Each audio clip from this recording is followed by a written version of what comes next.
Good afternoon. We'll give it just a couple of minutes whilst any of our attendees that are in the waiting room have the opportunity to load in, and we'll kick off promptly at 2 minutes past midday.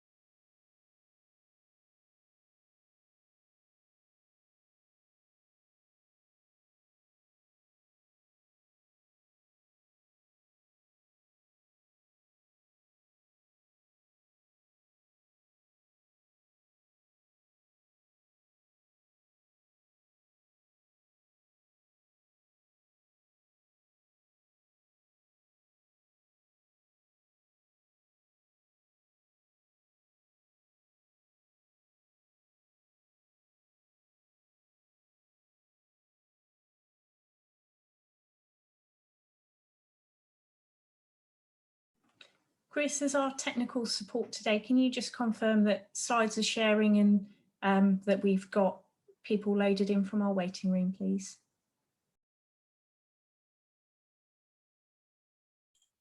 Yeah, good to go, Charlotte.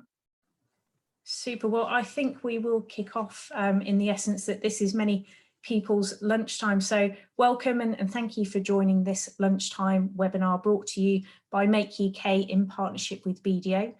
Today, we're proud to be presenting our regional manufacturing outlook results for 2021 with a spotlight on the East of England region. My name is Charlotte Horobin. I'm the Region Director across the Midlands and the East of England for Make UK, and it will be my pleasure to chair this session today. So in terms of the agenda and what we've got in store for you, I will begin by outlining the key economic stats that we've been collating from the region over the last 12 months.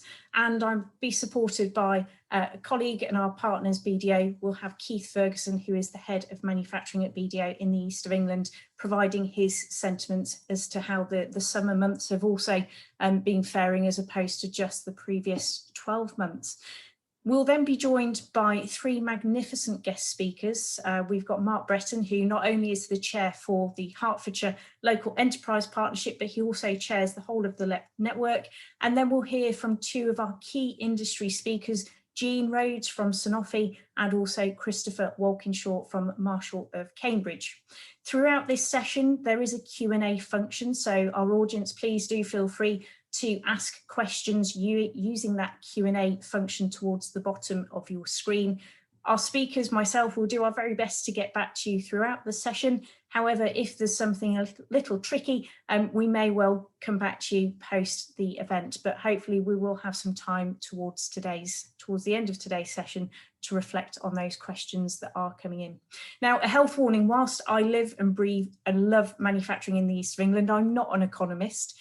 So if you do want the opportunity to engage with our economist team, we will be presenting our third quarter results, our manufacturing outlook report, on the 21st of September between 12:30 and 1:30, and yet again that will be a webinar, so hopefully no pesky travel should get in the way of you being able to attend that session.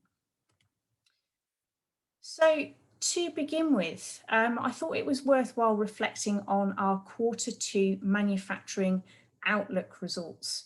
Now you can see here the percentage balance between the increase and decrease in both output, which is shown in the red bars, and orders, which is shown in the orange bars. You can see that we've reported these figures for the, you can see here the quarters dating back to 2014. And this shows the direction of travel as opposed to the magnitude of change. So what we're really pleased to report, if you look on that far right hand side, there's two very positive output and order bars standing tall there. Output volumes and UK orders have seen significant expansion Q2 2021. They're actually the highest that we've seen in the history of our manufacturing outlook report, and that's been running since the 1990s.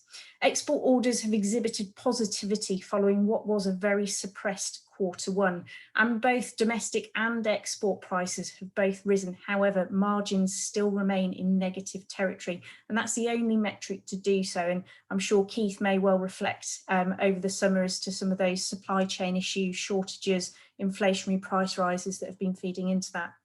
Employment and investment have both exhibited strong measures, and expectations for Q3 continue to be very optimistic. So again, you'll have to join us on the 21st of September to see whether my crystal ball is correct on that one.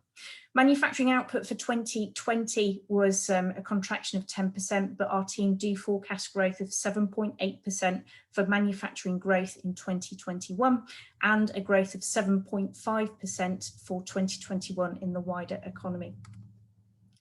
So thinking about the regional snapshot and our regional picture, recent indicators have showed a renewed optimism, but is the growth in 2021 enough to recover those losses that we saw in the back end of 2020? Probably not, looking at the stats that we've got today.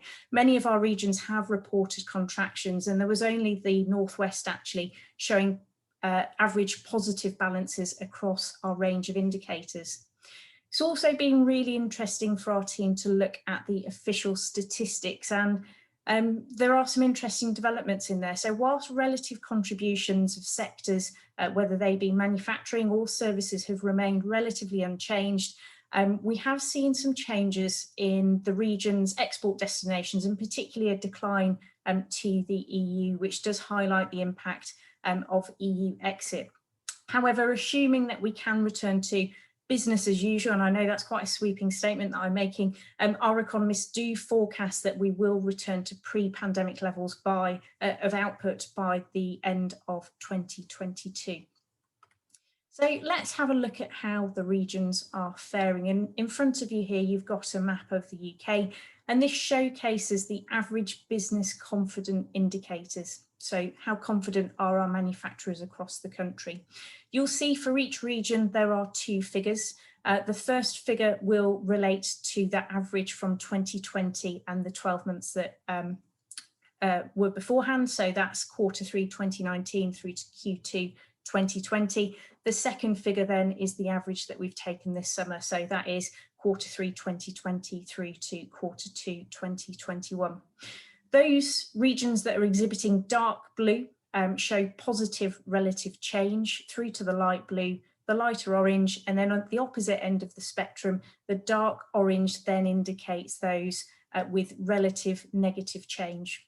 Now you can see there that the east of England represents that negative relative change in business confidence, but I think it's really worthwhile underlining heavily the word relative there.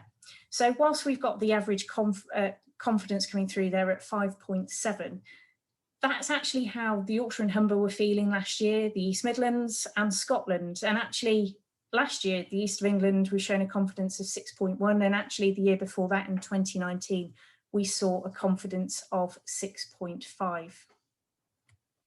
Now you can see here some of the key metrics and those indicators that I've referenced and how they fare across the region. So this chart here shows the percentage average balance of change between Q3 2020 through to Q2 2021. Now that's a really interesting sample because you've got 4 quarters in there, 2 of which were a real struggle. One of which was a transition towards growth, and then the last quarter that we've just seen showed that explosive growth.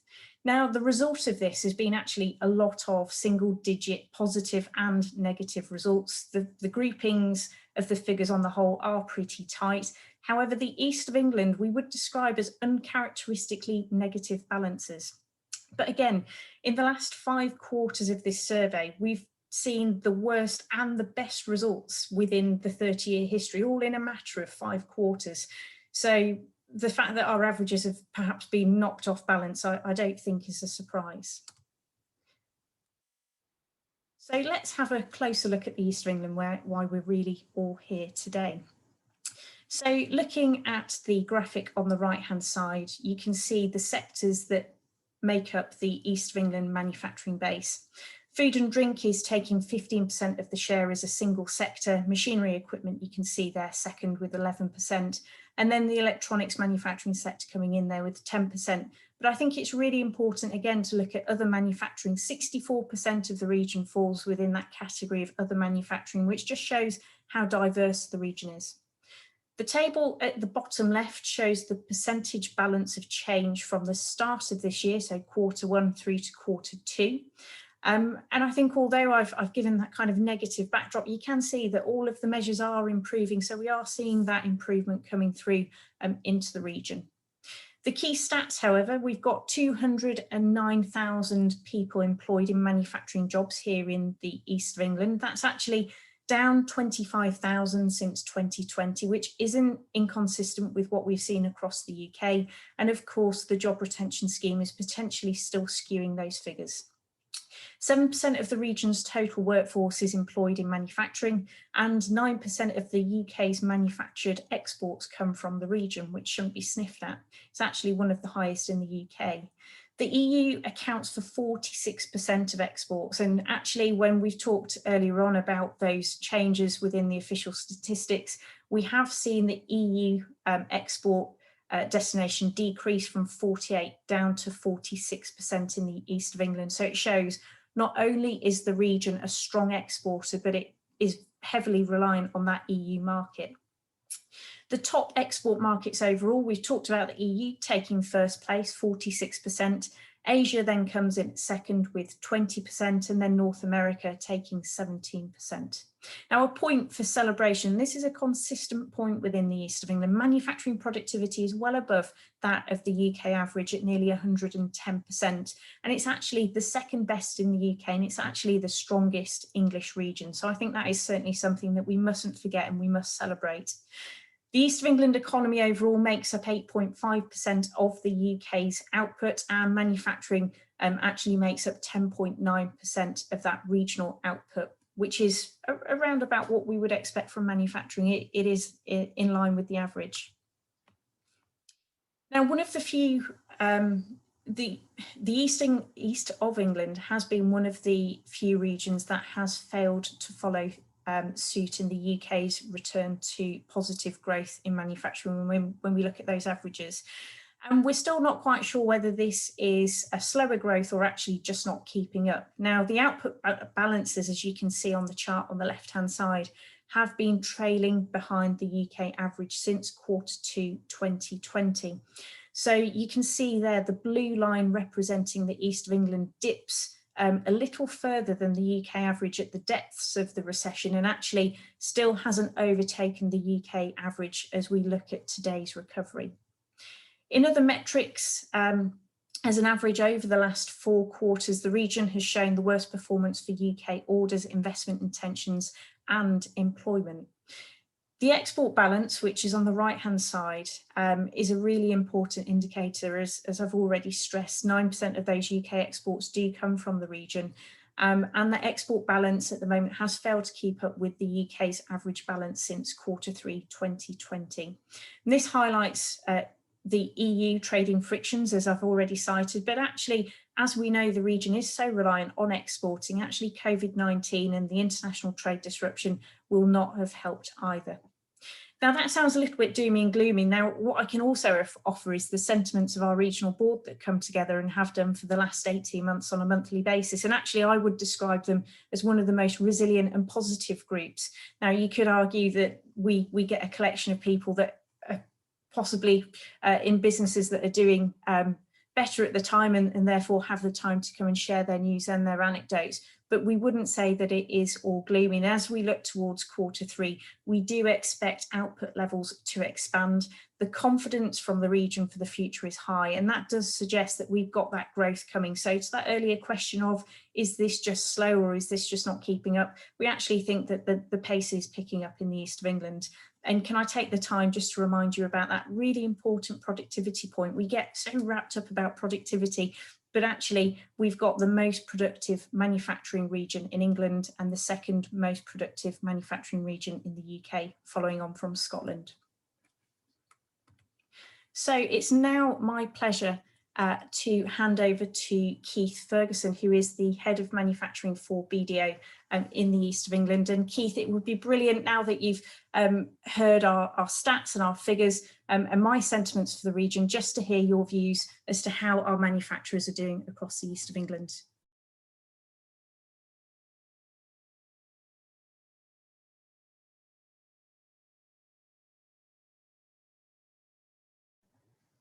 We'll just get Keith unmuted for a second.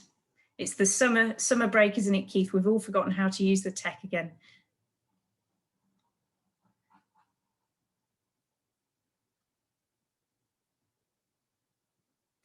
No. Keith, we seem to be struggling. Try that. We've got you. There we go. Well so done. Keith, over to you. Thanks very much. Thanks for the introduction, Charlotte. As I say, I head up the manufacturing for BDO in the east of England. A bit of background to that: manufacturing is the largest sector in BDO itself. It's growing 20% year on year. Hence, it's a really important focus for us. So I guess the background to what I'm going to come on to is that we've had this survey, and Charlotte's emphasised it, I'll emphasise it. That survey was July, so late July, those results came out. So what I've been trying to do is to fill in some later snippets of information and have sort of further conversations, if you like, around that. So as ever, and as Charlotte said, I mean, manufacturing is one of the most resilient sectors we have, and as ever, the manufacturers navigate all their new realities as they see them going forward. So there are some general noises that we sort of need to declutter, if you like, from the conversation. We've got COP26 coming up, we've got the ESG agenda, and that sort of journey to net zero. But interestingly, yesterday, and literally yesterday, we had a major survey done, and the results are that ESG policies are actually now really important for winning work and retaining work. So it seems to be pulling through as an agenda point. And then in general, obviously, we've got plenty of other things that attracts people's attention, which is digital transformation, emerging technologies. But what's really, I think, got everybody's immediate attention are these sort of black swan events that are happening in the background of this survey. We've been hit by COVID, and obviously are coming through operating, as we've said, slightly below full capacity. Now, Charlotte's covered off the standout areas for the Eastern region, which are strange standout areas from where I'm sitting. We've obviously lost a little bit of confidence in orders, investment, employment, but from the conversations I've been having, I wonder if those are a little bit off the pace and we're back in that July period. And Charlotte's sort of intimated that Q3 we're expecting a lot better, and that would seem to be the conversation I'm having. We've always got to remember that in the Eastern region, food and drink makes up the largest element of manufacturing. So you need to, I think, always look at the manufacturing side and split it down. So you've got, taking food first, you've got a drop in EU exports, they're down. We have obviously COVID, we have EU trade friction that has some impact, and we're sort of seeing signs that exports have been redirected. You remember, manufacturers are pretty light on their feet, and we've heard certain stories where that output has been redirected elsewhere, so rather than going to the EU. But we always have to watch, I guess, the politics of this, and there may be further restrictions coming on from Brexit, and the international supply chain is always one to watch. So in terms of sort of anecdotes, I guess if I sort of run through some that have been coming out of some of the perhaps the smaller operators in food, where what they seem to be doing is swapping their staff around in terms of what their duties are, particularly perhaps ensuring that their product is getting to market. That's very often as a replacement product. So perhaps it's got a premium pricing on it, and it means that some of the main products are slow to get to market because of distribution issues, whereas we're hearing that some of the smaller operators are having no issues because they're actually redirecting their staff resources.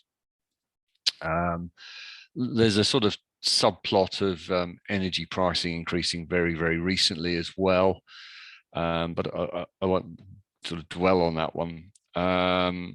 It principally, I think people are focusing their attention quite a lot on this sort of retention of staff and making sure that they are not losing those ones that are too mobile.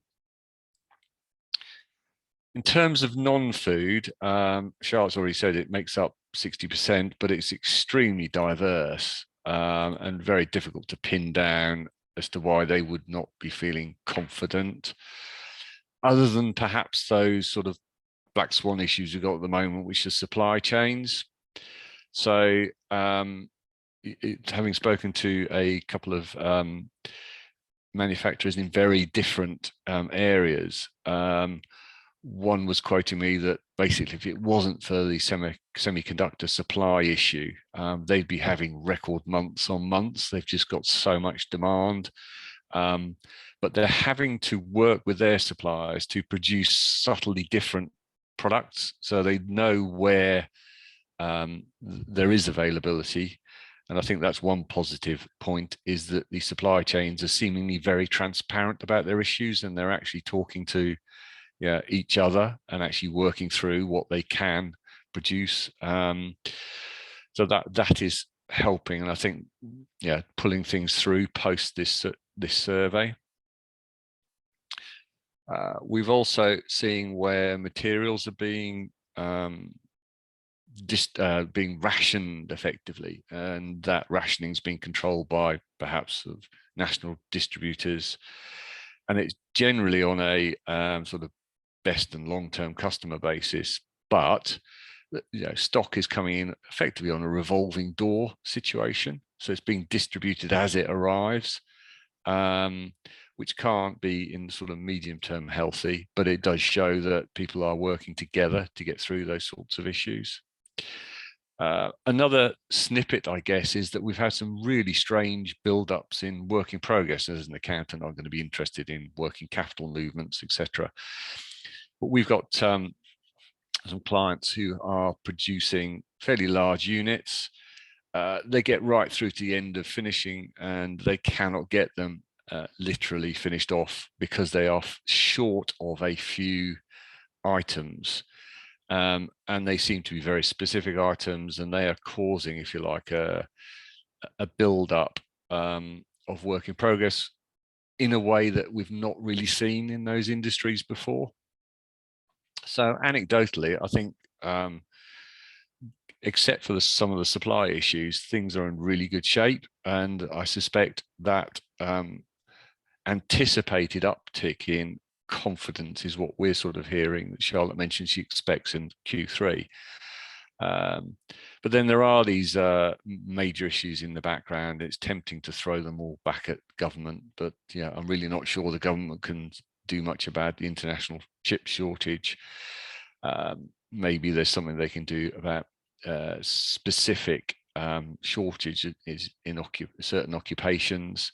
But my suspicion is, and I'll put that as a question out to our listeners, is basically, when furlough comes to an end, will they wait for that to make any decision on that? But in the longer term, we certainly look forward to government dealing with manufacturing sector in a sort of a stable way, making sure that tax systems and grants are focused. Because that's principally what the manufacturers need, are medium-term stable direction from government.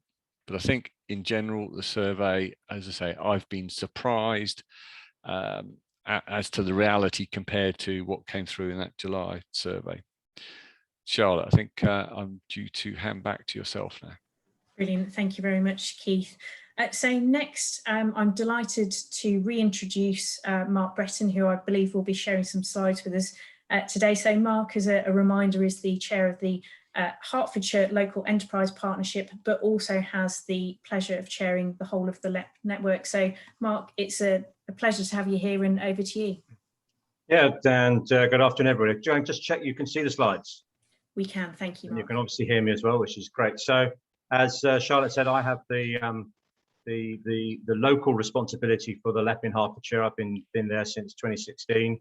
Tomorrow, actually, I will celebrate my second anniversary as chair of the network. And as you can imagine, it's been a particularly busy 15 months.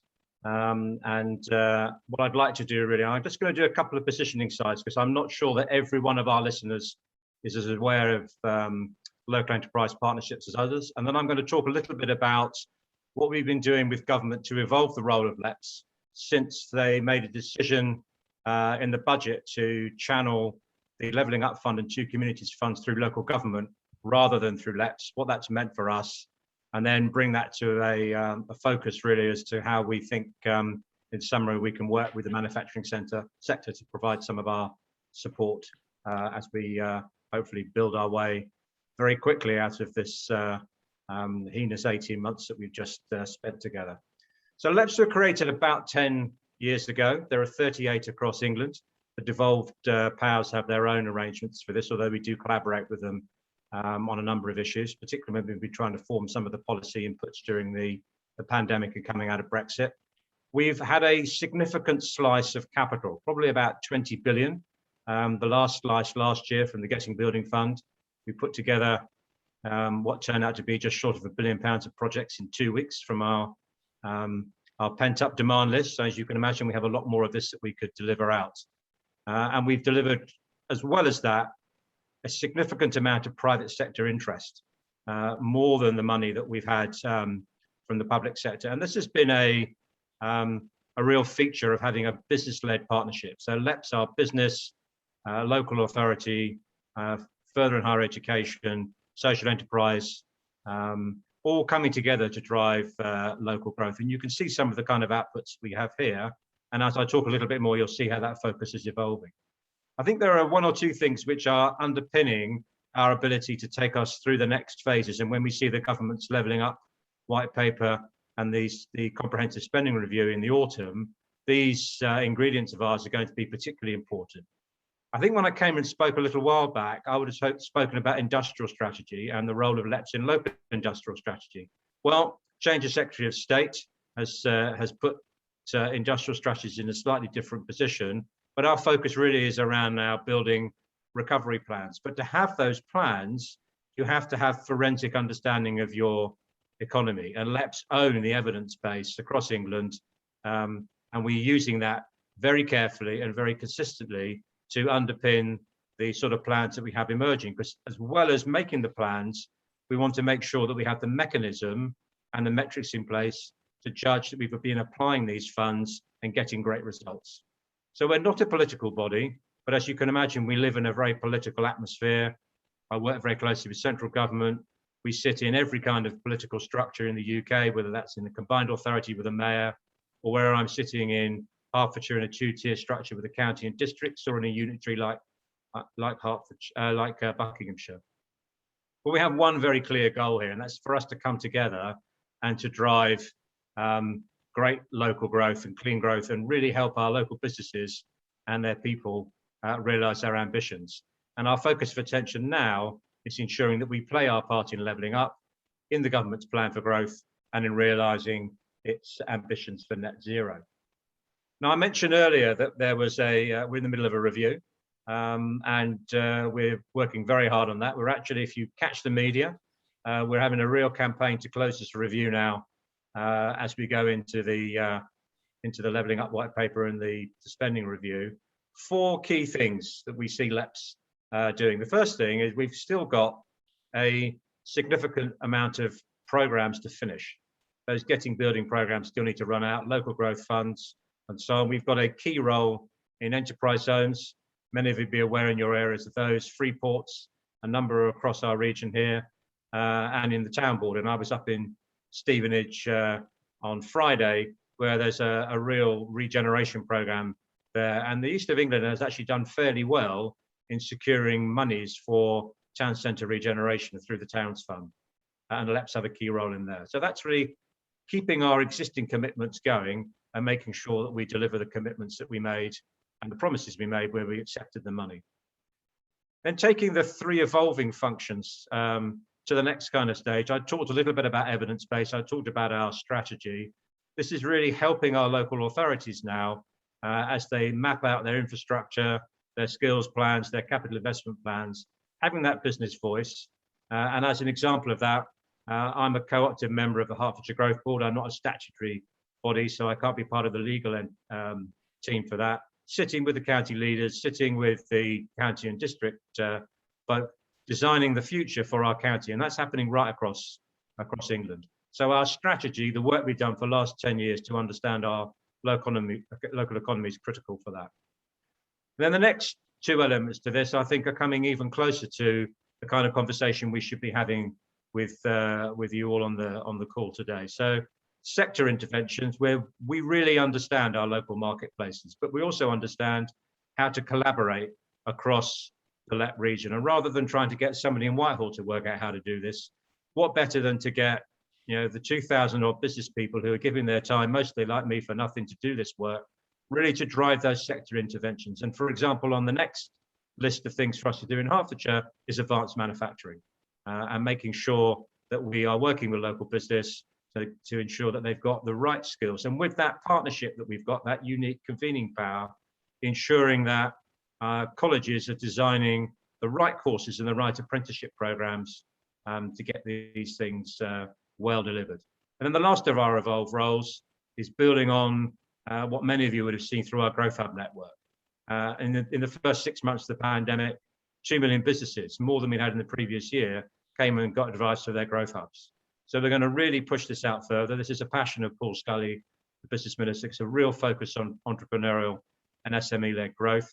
I think the amount of funding that's gone through this and the programs that have gone through this have really accelerated. And that kind of tactile feeling, local on the ground relationship with business has really come to the fore in the last 18 months in particular. So this is the challenge that you know much better than me. I'm not going to explain to you your bread and butter stuff, but this is where I think we can really start to help, because as well as helping you in the areas where you are directly involved, we bring skills and experience from other industries and from other experiences that we've got, which are translatable, whether that's in technology, whether that's in net zero, but also helping you make some of that transition and helping you, as I know colleagues in Make UK do, and I sit on the Business Action Council with your chief exec and the chair, putting some of these things together to help make some of that transition alive for you. So I think there are a number of areas where we can help. I've talked about net zero. That's really underpinning a significant amount of our plan for growth. If I get a project coming up in front of me, I have my board meeting tomorrow, I want to know what emissions are going to come from this and how they're going to be neutralized. This is something which we didn't look at 5, 6, 7 years ago. That's a key part of what we're doing here. You know, working with local universities, I have, as all my colleagues do, senior people, vice chancellors, pro-vice chancellors sitting on our boards, working in our sub-boards to make some really great relationships with local universities. I have science partnerships with University of Hertfordshire, for example, and other colleagues I know have this across the region too. And actually 1 or 2 of the LEPs in the past have been chaired by vice chancellors from universities. So that relationship that we have with the universities and the FE colleges, I think helps to bring some really interesting research opportunities, which then allow us to tailor the business support and making sure that you're getting what you need, not what we think you need, but what you need, which is relevant to your services. And I use the word relevant a lot when we're talking about what I want to see the LEP network and the LEPs deliver, because we don't want to cook something up in the corner that nobody wants us to see.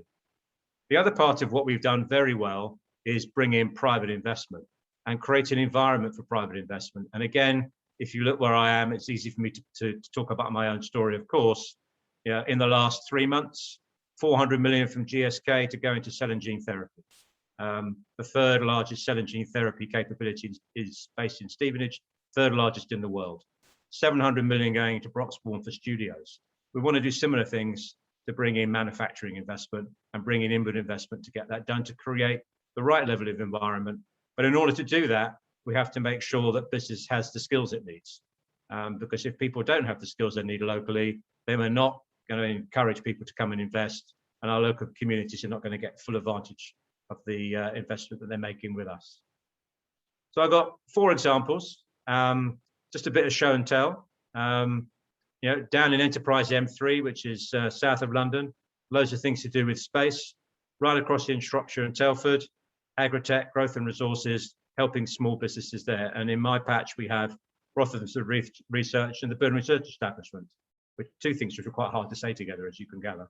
But they are preeminent places with global sector capability.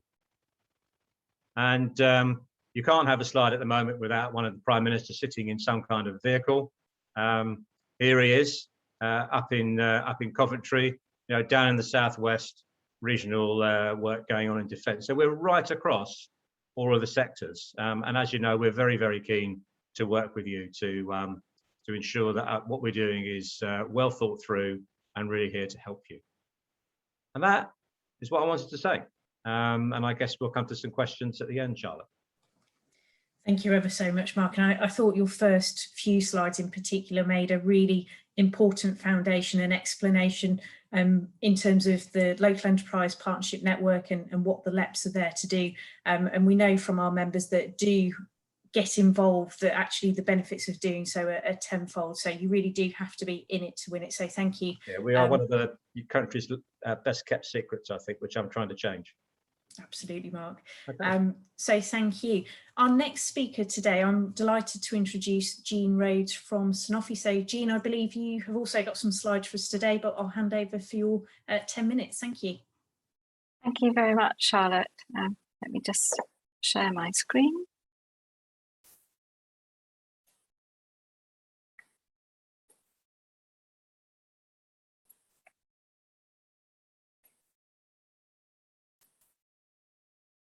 Can everybody see those okay? Are you seeing the full slide? We're not just yet, but I think we will in just a second. Jean, we can now. Thank you. Thank you very much. Thank you, Charlotte. And hello, everybody. And thank you for the opportunity to bring some thoughts and reflections on the pandemic to this meeting. It's a great pleasure to hear all the other speakers. As Charlotte said, I work for a business called Sanofi. More specifically, a business called EuroAPI, which is the UK's only manufacturing site for Sanofi pharmaceuticals in the UK. So we're based in Haverhill, and I'm part of the leadership team there. So what do we do? If any of you know Haverhill, you may very well have seen the grey tower blocks on the skyline. We have the largest spray dryer certainly in Europe. On site, and you will have all had powdered milk.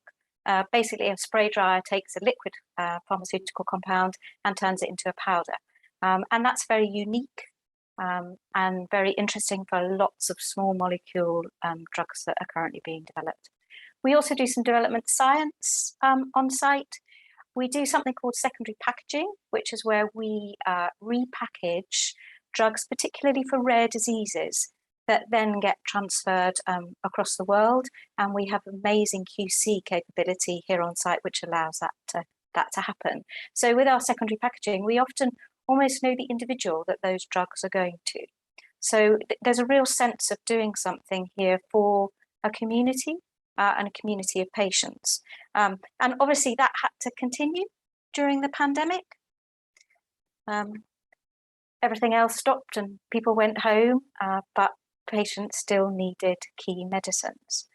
And so one of our challenges actually during the pandemic was how do we keep the operation going? How do we make sure that we keep our people safe? How do we make sure that we're able to deliver our commitments to patients? And how do we continue to work with all the different things that lots of industries were having to deal with at the time of the pandemic? I think 63.9% part of the manufacturing in the Eastern region, so we're part of that 63.9%. And just reflecting on what Keith said about supply chain, I think what you said, Keith, actually reflect a lot of our experience on site. So supply chain was impacted, and everybody heard about not being able to get masks.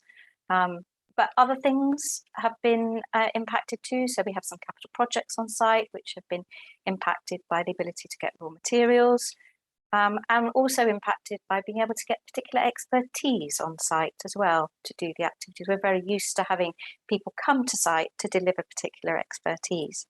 So I just kind of wanted to bring to life some of what we do here on site. as I've said, we've mentioned spray drying. We have cross capability on spray drying, and linking with what Mark was saying about bringing new technology into the region as well. So if you can see on the left-hand side of your screen is a person. Hopefully that gives some scale. And on the right-hand side is a scale which shows that the largest spray dryer we have on site is 25 meters high. So we're able to take drugs from proof of concept, where we can just deliver a few kilos of a spray dried product, through up to many tons. And the reason why spray drying is so important is because, as you all know, with your spray dried milk, the compounds dissolve really quickly. So it means for drugs, for example, that are cancer drugs, because you can get a drug into the body and it can dissolve really quickly, it means that you are able to deliver less of what is very often a very toxic drug to the patient. So it might mean that some of their side effects are less. And you can also deliver it in a much more easily digestible format as well. So I thought this was something that actually brought to life what's behind those tower blocks that people see in Haverhill, but also really illustrates the capability that we have here in Haverhill in terms of our spray drying capability. And that during the pandemic, that we have made sure that that has continued to operate, and we've continued to invest. So, going forwards, I think our confidence, if we can manage the stable government lead and our key supply chain, then we're very confident about the future. Just a little bit about why spray drying is so important within the pharmaceutical industry. It is relatively new technology in the pharmaceutical industry. As I've said, it means that drugs are much more bioavailable to the patient. It means that we've got capability on site to go right from initial ideas and early clinical trials, producing drugs of small quantities that can be used for early clinical trials, right the way through to producing drugs that would be able to be sold on a commercial scale. So we have a very strong pipeline, both of clients and products. And because spray drying is so unique in the pharmaceutical industry, actually there aren't many people across the world who can do this work. So if we're able to keep this manufacturing facility operating in Haverhill, we can continue to grow our business, we can continue to provide employment, and we can continue to bring new and exciting technology into Haverhill post-pandemic. So that's a little bit about what we do in Haverhill. As I said, the impact of the pandemic has been really in relation to supply chain and making sure that we can get both our raw materials and we can look after our people to make sure that they're safe to operate as well. So our challenges have been people related and supply chain related, but we're confident that what we provide is a unique service and produce some fairly unique essential medicines for patients. So the future is looking bright for us. Thank you very much, Charlotte. That's brilliant to hear, Jean. Thank you. And I think you touched on a couple of really pertinent points there. It's businesses like Sanofi that are boosting that really impressive productivity within the region. But actually at the heart of it, forgive me for being a bit philanthropic, but I think we're probably on the same page. At the end of the day, your people turning up to the business to fulfill their jobs every day, they're actually going ahead and saving people's lives. So incredibly valuable and important. Thank you. Thank you, Jean. So last but certainly not least, I'm delighted to introduce Christopher Walkinshaw, the Group Director of External Affairs, External Relations and Communications, please forgive me, of Marshall of Cambridge. So Christopher, pleasure to have you with us today, and I'll hand over to yourself. Charlotte, good morning, and thank you very much indeed for this opportunity to talk a little bit about Marshall of Cambridge, what we do and how we see the next few months and years following on the context of the last year and a half or so. The Marshall Cambridge is a private family-owned company headquartered in Cambridge, and our largest single body of employees are based in the east of England, although we have different bits of our business in different bits of the country. So like everyone, different bits of our company were affected in different ways through the pandemic. Engineering side, the defence and land systems business substantially, and our advanced composites business actually up in North Yorkshire. We had to go through a very quick process with each of our customers, mostly governments around the world, and review each contract to decide whether it was essential or non-essential. They came back, and actually, fortunately for us, the number of essential contracts matched approximately the number of our people who were not written to and told to isolate. So actually, we were able to get that going. The business switched very quickly, and a lot of our office-based people worked from home like everybody else did. But through the pandemic, we operated with about half the company on site in Cambridge at any one time, around about 800 or so people daily on site, and like everyone, had to make all the adjustments to make sure that was safe for all of our customers, so we could continue in the manufacturing side of it. We were also able to respond to inquiries from outside the business to support, particularly if we think the early days of the first lockdown, the ventilator challenge, and our small manufacturing team and design team were working with a number of the parties involved in the ventilator challenge to design and manufacture prototype parts for such things. And of course, we like everyone, got involved in the manufacturing of PPE and for local communities through all of our sites.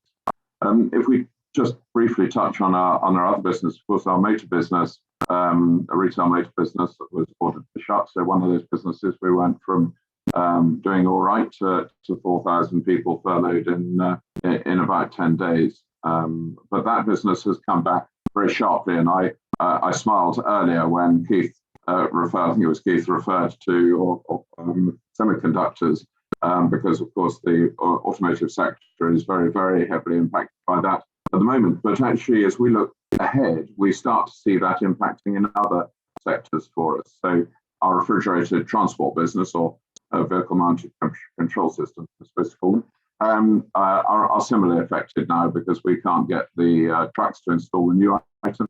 That brings opportunities to continue and look after older units. That can be good business, but can be more challenging. But it does mean that we have to redeploy our installations team. And I think that's very much going to be a theme we see across all of our businesses as to how we come through the next few months and years, because I don't think any of us, there's certainly no one size fits all to what the challenges are and what the opportunities will be. But there are a few in there. So of course, we went into all of this with the Brexit situation having been cleared, and we now cleared the transition period there. Our planning for that has helped us get through the supply chain challenges that we might have had over the last year and a bit by bringing forward orders on various things. So that has certainly helped us. And of course, we hope, like everyone, that things will settle down as we all get used to the new arrangements. But at the moment, those aren't giving particularly big issues for us. As we look forward for our engineering companies, particularly, we've fared reasonably well in those businesses, up and down. Of course, different bits have done well and others not. Of course, the challenge will be, as we've seen in Parliament over the last few days, is the cost of all of this. And where does that impact on investment, not just in the UK, but around the world? And will some of the budgets that we would normally get our business from ultimately, will those be pared back? And that could have a significant impact for it. But we've tried to, over the last few years, to build our international business, and that is helping us to balance some of that off. We're excited about the coming years for the East of England. It was really interesting to hear Mark talking about the network, and I look forward to following that conversation up with you, Mark. But with the government's focus on R&D, you touched, Keith referred earlier to the ESG agenda, social value. We think those could be significant opportunities for a UK company in the defence world.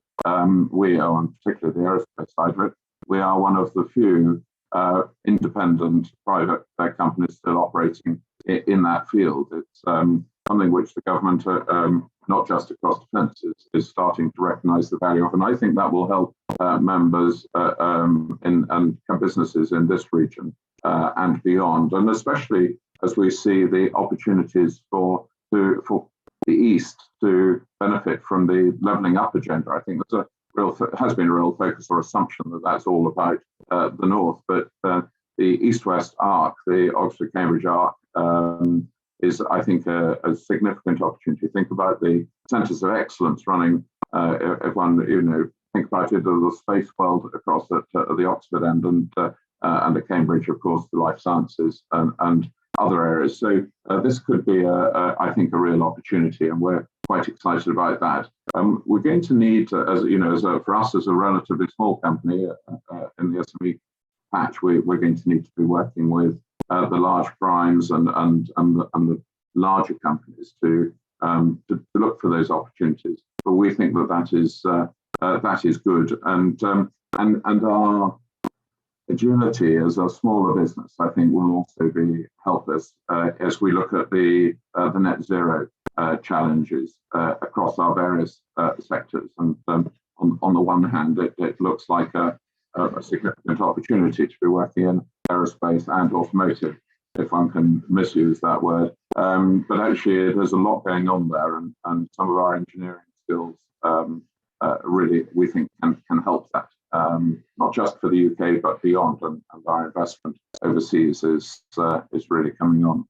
So I think that probably is a bit of a canter through. We look forward to the next few months and years. There will be continued challenges.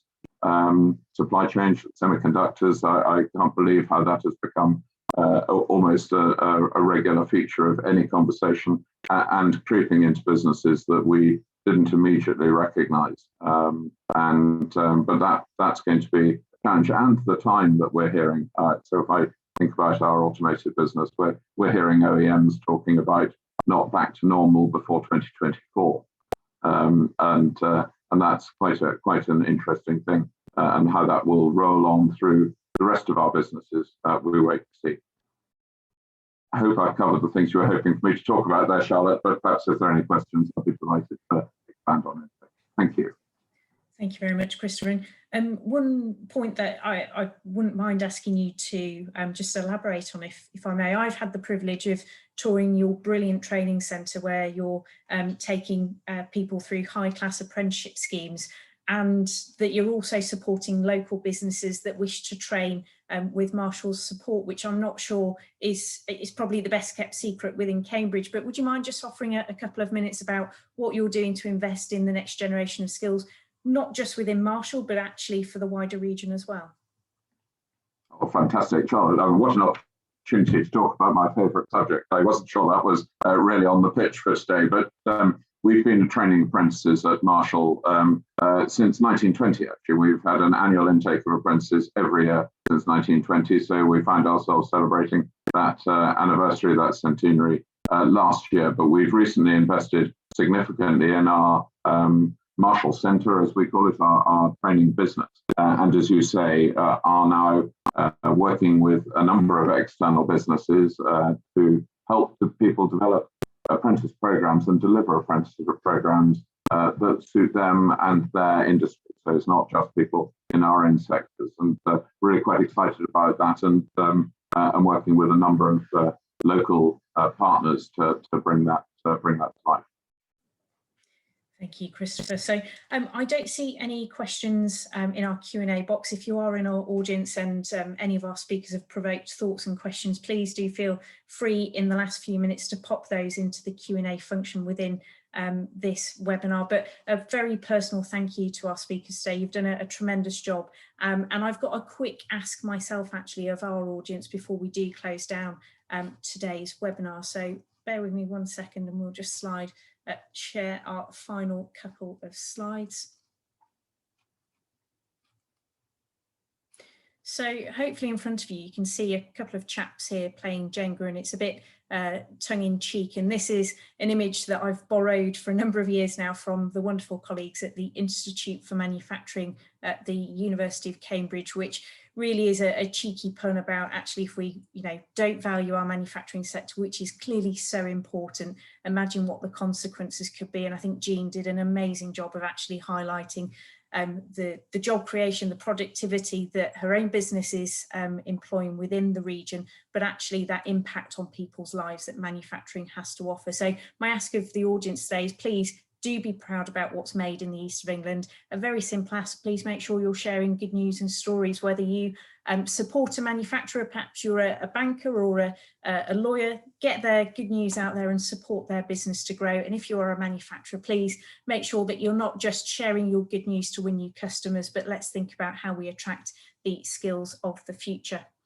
Make UK is very much focused on our key campaigns, developing a strong industrial base, helping manufacturers to start, but also to scale up and grow, and to make sure that our sector embraces digital technology and thinks about a green future. And finally, of course, we've seen how important exporting is to the region. We want to make sure that we can boost those exports. So we are very much a collaborative organisation. We've been there for 125 years, but we couldn't do it without our amazing manufacturing advocates, our members that are at the heart of everything that we do. So please do get in touch if you want to support our cause and support manufacturing in the region and across the UK. We will be holding a large celebration. I expect the wine cellars and orange juices to be flying off the shelves because it will be our first regional dinner in a couple of years, and that covers the whole of the Midlands and the east of England. But we would really, really encourage you to bring your teams, your family, your friends to join us on the 13th of October over at Coventry to celebrate manufacturing and what has been a difficult couple of years. We've got some amazing opportunities within the east of England. You've got the New Anglia Advanced Manufacturing and Engineering Group. We've got brilliant training provision, as we've heard from Christopher, at Marshall, but also organisations like West Suffolk College. We've got the amazing Institute for Manufacturing and the newly announced Smart Manufacturing Alliance, which I've got the privilege of going to the first board meeting of tomorrow. So there's lots to look forwards to, but please don't forget to book your place at the Q3 Manufacturing Outlook briefing on the 21st of September. All delegates today will get an email to be able to book for the dinner and for that webinar. But thank you for our audience to join, and that final thank you to our guest speakers today.